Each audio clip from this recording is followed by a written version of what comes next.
Chinese researchers have shown how this virus spreads. And I just want to put up for our viewers. I just want to put up for our viewers. This is a restaurant. Anderson, you are tough. No, I'm not We're talking. back to China. This isn't China. This is Las Vegas, Nevada. Wow. Okay, that's really ignorant. This is a restaurant, and the yellow circle. That's an ignorant statement. That's a restaurant, and yes, it's in China, but there are human beings too. That yellow is a person who is asymptomatic and infected, and all those other red circles are other diners who that one diner passed the virus to. All those other people became infected in a restaurant that had air conditioning, and they believe it was the air conditioning which helped the virus spread to all those other people. You remember the Legionnaire's disease in 1976 in Philadelphia came all through the air conditioning. You don't remember because you're younger. I do remember. Typhoid Mary, who I think passed away, well, anyway, during the late 30s, rode the buses, was a cook, and she was asymptomatic, and she spreaded a fear of getting typhoid, and she never showed a sign of it. And she lived most of her life quarantined. The reality was, I think 58 people passed away from typhoid. And so we're aware of this. We learned from history. Right. We've had Ebola. We've had the West Nile. We've had polio. We've had these horrific, none of those were as painful. Infectious in Las Vegas. I mean, you didn't have people with Ebola on a casino floor. You know what? If you did. Well, we don't know that. Well, yeah, you do, because if you had it. A neighbor of mine died from West Nile because the swimming pool on the next property was filled with mosquitoes, and the people who had abandoned the house left the pool full. So we live with this. This is part of life. Just as mayor, the challenges. As mayor, are you not concerned when you see just that restaurant graphic, how air conditioning spreads this and other people become infected? Yes, from Legionnaire's disease. That's just what I said. We lost a lot of people in that hotel who had gone ahead and been in the hotel and there were steps, it came through. Right, and there were steps to take to stop that by changing the air filtering, if my memory serves me correct, on Legionnaire's disease. There are not yet the steps to take with this other than social distancing. Right. So people do that. I mean, I love watching our people here. They're so careful. And even as we work every single day. I have not missed a day. And anybody who is in or comes into the office that needs an appointment or has an issue, they all are with their masks on, or we always enforce social distancing. And the office is absolutely pristine with germ-free. You're talking about your office.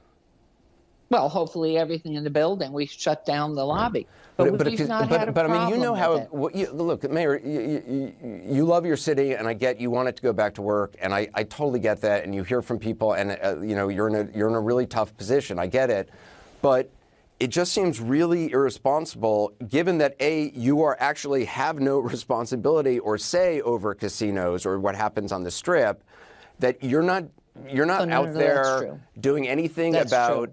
You're not doing anything about trying to improve testing like your friend Mayor Garcetti is doing in Los Angeles, or improve contact tracing. You're simply sitting there and saying, get back to work, get these casinos open again. And you have no idea or plan, or you've done nothing to try to figure out, well, what's the best way to make that happen? How far apart should, a dealer be from the people? How, should the hours? I mean, you're offering nothing other than being a cheerleader, which I guess is what part of your job is, and I respect that. And you seem like a very nice person, but I don't understand. Do you not have any sense of responsibility if you're calling for something to at least try to work to make it as safe as possible? I speak with the owners of our city casinos every day, almost. And they're all in such pain of having to furlough or let everybody go in the casinos. Yeah, I'm sure the casino owners are very sad. I get that. Well, no, they're very sensitive people that care about their employees and having shut down the businesses here. These are people, not the strip hotels. That's under the jurisdiction of the county, our unincorporated county. Our jurisdiction here, I'm City of sure, Las yeah. Vegas. My heart doesn't. I And mean, so, casino owners. I'm no, sure they're probably doing okay. It's the people who are working on the floor who are the ones who are going to become infected and potentially well, no, die. you're talking disease. I'm talking life. I'm talking life and living. These are people Okay, who have that had makes no to sense. abandon. Well, it maybe doesn't to you. It does to us here in Las Vegas. They've had to release all these workers that have no other source of income to feed their children. And they're also having to make a way to go ahead and help support the city so at the time it Usually opens, the ones releasing the they can come workers back. are generally doing okay. They're the ones Maybe who they have a are. lot more money. It's the ones who are No, but actually you're released on who the are really wrong side of suffering. the fence. I am talking about the workers. I'm Okay. talking about the low income, middle income workers that are out free and without a dime in their You're actually talking about pockets. casino owners, And your friends, but no, I'm not now you talking switched. about casino. Right, well, you were, but No, now you've I'm switched. on But the go ahead. same. No, that's been my focus from day one. If you go back to everything I say, it's been always about putting our workers back to work. It is not about the casinos. It's not about anything other than putting those who've lost their jobs in a city that wasn't broken and didn't have disease back to work. We're 2.3 million people here. We have over Wait a minute. 900,000. 3,900 cases in Nevada, 163 deaths, and that's with social distancing. You're saying there was no. Yeah, in Nevada. You're saying there was no problem in Las Vegas, like there was no disease, there was not the virus in Las Vegas? Because earlier you said you believe everyone's asymptomatic. I'm sure in January, and I know plenty of people who were coughing. Some had fevers, and if they did, they stayed home because they thought it was the flu. The flu is unbelievably powerful still.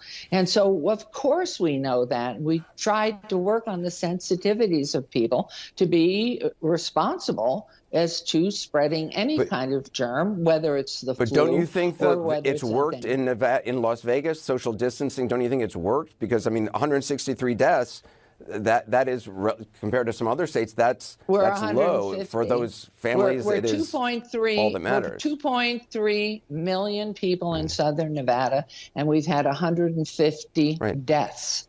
163, I believe, is the latest number, actually. Wrong. But that's for Nevada. That's Nevada. This is down here, 150. Okay. So you've had 2.3 almost all the million. deaths, by the way, in Nevada, you've had in Las Vegas. So you've had 150 deaths out of 163 deaths. We're 2.3 Isn't that million people because here. of social The distancing state that you